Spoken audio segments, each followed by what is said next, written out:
ठाकुर जी जीवन में आवेंगे, ठाकुर जी जीवन में आवेंगे तो एक कुछ व्यवहार आपके बदल जाएंगे। जैसे पहला व्यवहार क्या होगा कि संग्रह की स्थिति आपकी खत्म हो जाएगी, जमा करने वाला जो स्वभाव है ये खत्म हो जाएगा। ठाकुर जी जीवन में आएंगे तो कैसे स्वभाव हो जाएगा, बांटवे वारो, देवे वारो, लुटावे वारो, उड़ावे वारो। लेकिन हाँ, ये ऐशो आराम करवे वारो नहीं कि अपने ऊपर ही खर्च कर रहा है। कैसी स्थिति आ जाएगी, कोई प्रेमी आया, आपको खूब बढ़िया उसने कोई सामग्री दे दी बहुत महंगी, तभी आपने किसी वैष्णव को, प्रिय किसी वृंदावन के रसिक को देख लिया, तो आप किंचित भी संकोच नहीं करोगे उस वस्तु को उसको देने में, उसको तुरंत दे दोगे। संग्रह का भाव खत्म हो जाएगा। कहां तक कहें, ठाकुर जी जीवन में आ गए तो बस इतना अपने पास रखोगे कि बस काम चल जाए, गुजर बसर, बाकी सब लुटा ही दोगे, कछु बचेगो नहीं पास में। कितनों दे दूं, कितनों बांट दूं, कितनों लुटा दूं, ऐसी स्थिति मन में आने लग जाए, समझ जाओ ठाकुर जी आ गए। और अब भी संग्रह के कहीं ना कहीं स्थिति है। अब भी यूं है कि 100 कहिए, कहीं 150 नहीं ले जाए। रिक्शा वालों कह रहे हो 20 रुपया और आप दे रहे हो 15 में ही काम चला ले भैया। अभी ठाकुर जी आए नहीं नहीं तो वृंदावन में रिक्शा वाले ने कही 50 रुपया 55 दे के आओगे। भैया यार तू 5 ज्यादा रख, ले 10 ज्यादा रख अपने पास ही। ऐसी स्थिति मन में प्रकट हो जाए, समझो ठाकुर जी आ गए। ठाकुर जी आवे को प्रथम स्वरूप है कि संग्रह का भाव खत्म हो जाए, प्रदान की स्थिति प्रारंभ हो जाए। समझो ठाकुर जी आ गए। ये ठाकुर जी के आवे को प्रथम लक्षण। बहुत सारे लक्षण, उनमें से एक लक्षण यह भी है। और सेवा करने में कभी आलस्य ना आवे, समझो ठाकुर जी आ गए। किसी रसिक की, किसी वैष्णव की, किसी ब्रजवासी की, किसी तीर्थ की, किसी धाम की, किसी मंदिर की, भगवत संबंधी किसी भी वस्तु की सेवा करने में आलस्य ना होवे। बस करने में ये लगे कि करना ही है, अब इसमें कोई किंतु परंतु विचार नहीं। अच्छा, इसमें एक बात और लागू होती है, 7 दिन हापुड़ में कथा हो रही है तो 7 दिन के लिए तो सबके अंदर एक उत्साह आ जाता है, उस उत्साह में सब लोग सेवा कर ही देते हैं। पर 7 दिन के बाद कभी कोई वैष्णव ब्रजवासी अगर हापुड़ आवे और उस समय आपके अंदर वो उत्साह नहीं है तो उसको टेम्पररी समझना, जो 7 दिन तक था, लेकिन वो सदैव बना रहे। जैसे ही पता चल गई कोई ब्रजवासी हमारे हापुड़ में आए हो, कोई वैष्णव आए हैं, तुरंत उत्साह मन में हो कि हम उनसे पूछ के आए कुछ सेवा की आवश्यकता, कछु हम उनकी प्रसादी की व्यवस्था करें, उनके कुछ व्यवस्था, मतलब सेवा में आलस्य ना होना। और केवल रसिक ब्रजवासी आदि नहीं, कोई भी असहाय व्यक्ति, मतलब देख करके उसकी सेवा की इच्छा प्रकट हो जाना, यह भगवत प्राप्ति का दूसरा लक्षण है। ठाकुर जी जीवन में आते हैं तभी सेवा भाव प्रकट होता है चित्त में, नहीं तो आलसी हम तो महा आलसी।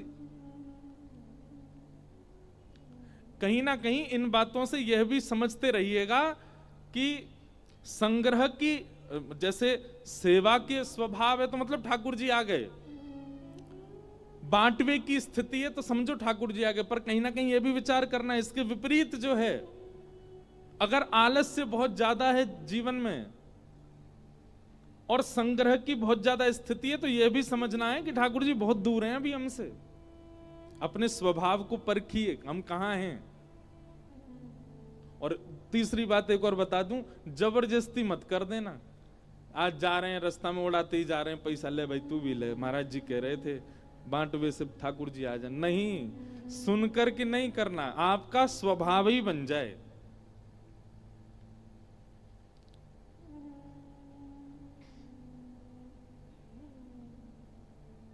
और तीसरा, भगवत प्राप्ति का तीसरा लक्षण क्या है कि ठाकुर जी प्राप्त हो गए, चाहे जो हो जाए जीवन में, कितने भी अपशगुन हो जाए, कितनी भी नकारात्मक वस्तु आपके साथ हो जाए, जीवन में घट जाए, आप उसके प्रति सकारात्मक बुद्धि ही रखोगे।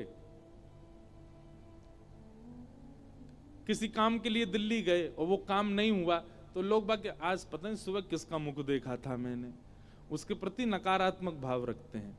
उसके प्रति अपशगुन का भाव रखते हैं। पर ठाकुर जी से संबंध जिसका होता है ना, वो क्या, गए दिल्ली कोई काम नहीं बना, ठाकुर जी शायद चाह रहे हैं अभी सही समय नहीं है, जब सही समय आवेगा तो काम बन जाएगा। इधर देखो, इधर देखो, सिड्डी से उतरे नीचे, रिपट गए, पाम में लग गई, 2 महीना के काजी महाराज बिस्तर में चले गए। अब नकारात्मक बुद्धि वाला व्यक्ति तो सोचेगा पता नहीं क्या मैंने क्या किया होगा, मेरे जीवन में पता नहीं कौन से नक्षत्र ग्रह खराब चल रहे हैं जो मैं गिर गया, 2 महीना बेड रेस्ट पे चला गया। पर सकारात्मक बुद्धि वाला क्या सोचेगा, ठाकुर जी कह रहे हैं तू बहुत डोले, माने ना है ने को आराम ना करे, चल या बहाने आराम करेगो। अब ठाकुर जी आराम करवा रहे हैं। मतलब आपकी विचारधारा कभी गलत के प्रति जाती ही नहीं है। किसी व्यक्ति से बहुत घनिष्ठ संबंध था और किसी कारण से वो संबंध टूट गया, तो ठाकुर जी शायद चाह रहे हैं कि वो व्यक्ति शायद मेरी भक्ति में कभी बाधा बनेगा, इसलिए ठाकुर जी ने दूर कर दिया।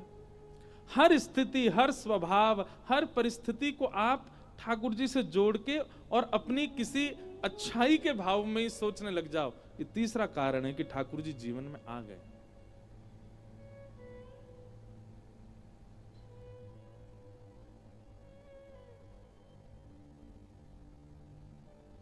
अपना कोई उसके प्रति भाव नहीं, ये तीसरा लक्षण है। ठाकुर जी के जीवन में बहुत लक्षण है, अब कोई है किसी के पास तो लिखते जाओ। एक लक्षण कैसा है, सहज ही ध्यान बनने लग जाए। आपको जरूरत नहीं पड़ती है कि मुझे स्पेसिफिक समय, स्पेसिफिक आसन, स्पेसिफिक वातावरण चाहिए तभी मैं ठाकुर जी को ध्यान कर पाऊंगा। नहीं, कहीं भी हैं, आप मेट्रो में जा रहे हैं, बस में बैठे हैं, घर पे बैठे हैं, हाँ हुल्ला शोर मच रहा है, कचौड़ी खा रहे हैं, और आप नेत्र बंद करके ध्यान कर लो, तुरंत श्याम सुंदर अनुभव होने लग जाए। यह भी एक प्रकार का यह परिणाम, इस बात का प्रमाण है कि ठाकुर जी जीवन में आ गए। आपको ठाकुर जी को ध्याने के लिए शांति चाहिए, ठाकुर जी को ध्याने के लिए ब्रह्म मूर्ति चाहिए, ठाकुर जी को ध्याने के लिए एक आसन चाहिए, ठाकुर जी को ध्याने के लिए शांत वातावरण चाहिए, दिशा चाहिए, इसमें बैठूं, उसमें बैठूं, यहां बैठूं, इस दिशा में ना बैठूं। हम सत्य बता रहे हैं, अन्यथा हमारे कहने से आप बदल मत जाना, पर हम इतनी जगह कथा करते हैं, कभी आज तक हमने देख करके अपने लाल जी को नहीं बैठाया कि इनका मुख कहीं गलत दिशा में तो नहीं। सबरी दिशा ठाकुर जी की है। हाँ, आप विचार कर लेंगे ना बुद्धि में कि ये दिशा अच्छी नहीं है, तो निश्चित है कि उस दिशा में बैठ के कुछ करोगे तो हो ही जाएगा। और फिर जब मानते हैं तो फिर मानो तो मैं गंगा मां हूं, ना मानो तो बहता पानी। मानने पर सब चीज निर्भर करती है, पर फिर भी कोई बड़े जन आज्ञा करें, गुरुजन आज्ञा करें, ब्राह्मण आज्ञा करें, तब हट मत करना, नहीं मैं तो यहीं बैठूंगा।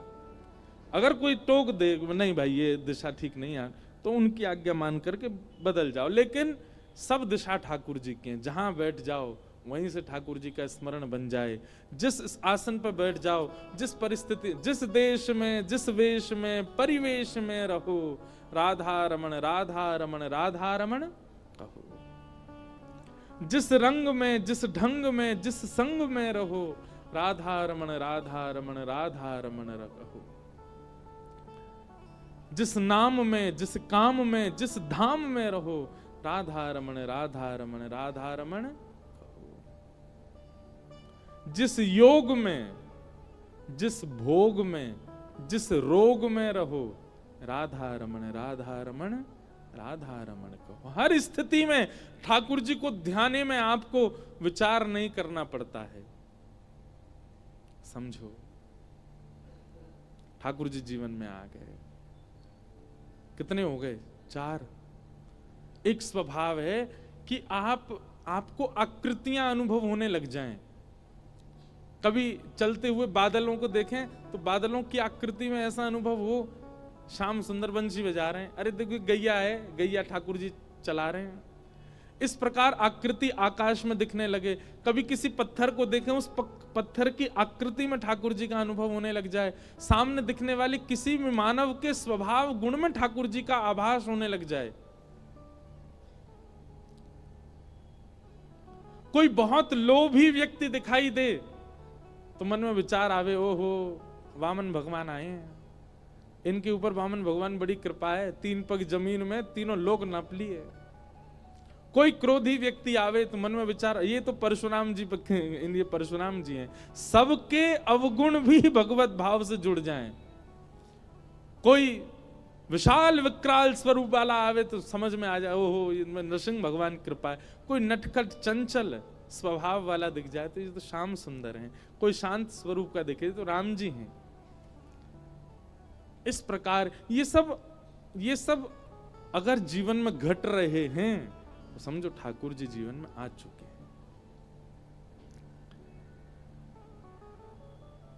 अब आज हमसे कोई मिलने आए से बोल रहे, महाराज जी जय जय श्री राधे में ऐसे हाथ करने चाहिए कि ऐसे करने चाहिए? मैंने कि बताओ, जब कोई पूछने की बात है, भुजा उठनी चाहिए, अब ऐसे उठे इसमें क्या दिक्कत है? इतनी ज्यादा असमंजस नहीं होनी चाहिए। वैष्णव जीवन जब होता है, ठाकुर जी जीवन में आते हैं तो आप बहुत सारी असमंजसों से बाहर आ जाते हैं। ज्यादा बुद्धि जो है वो प्रश्न नहीं प्रकट करती है, आपको उत्तर अपने आप सहज ही मिलने लग जाते हैं। ये सब प्रमाण है कि ठाकुर जी जीवन में आ गए।